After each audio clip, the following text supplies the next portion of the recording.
জাপানের দুইটা উদাহরণ দেই, খেয়াল করে একটু শোনেন, বুঝবেন। আল্লাহ, 2022 সালে জাপানের সাথে জার্মানির খেলা, ফিফা ওয়ার্ল্ড কাপ 2022। এক পক্ষে জাপান, আরেক পক্ষে কোন দেশ? কথা শোনে নাই। এক পক্ষে কোন দেশ, আরেক পক্ষে? সবাই এক পক্ষে, আরেক পক্ষে। ওই খেলায় জিতেছিল জাপান, জিতেছিল 22 সালের এই ফিফা ওয়ার্ল্ড কাপে জাপান ফুটবল খেলায় জিতে as a part of their celebration তারা খেলার পরে পুরো স্টেডিয়ামটারে ক্লিন করে, the fan base of Japan, লক্ষ লক্ষ মানুষ খেলা দেখতে যায়, তো এত ডাস্টবিনও তো নাই, তো যারা ডাস্টবিনে জায়গা পায় নাই তারা এই যে চকলেটের প্যাকেট, পানির বোতল, চিপসের প্যাকেট তারা এদিকে সেদিকে রেখে দিয়েছে।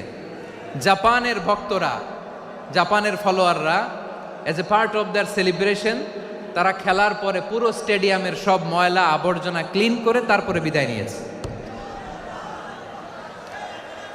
তাদেরকে কি ক্লিন করার দায়িত্ব দেওয়া হয়েছিল?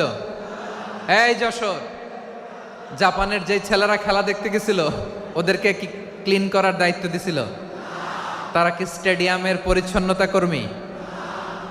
তাদের আকল, তাদের সিক্স সেন্স তাদেরকে বলেছে। ছোটবেলা থেকে জাপান গভর্নমেন্ট ওদেরকে এত পরিচ্ছন্নতা শেখায়, ক্লিনলিনেস অ্যাওয়ারনেস ক্যাম্পেইন করায়।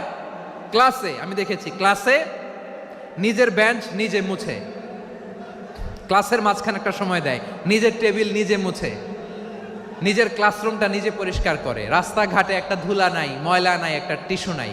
খেলার পরে গোটা বিশ্বকে তাক লাগিয়ে দিয়েছে। জাপানের ফ্যানরা সবার রেখে যাওয়া গার্বেজ, টিস্যু, বোতল পরিষ্কার করে তারপরে স্টেডিয়াম থেকে বিদায় নিয়েছে।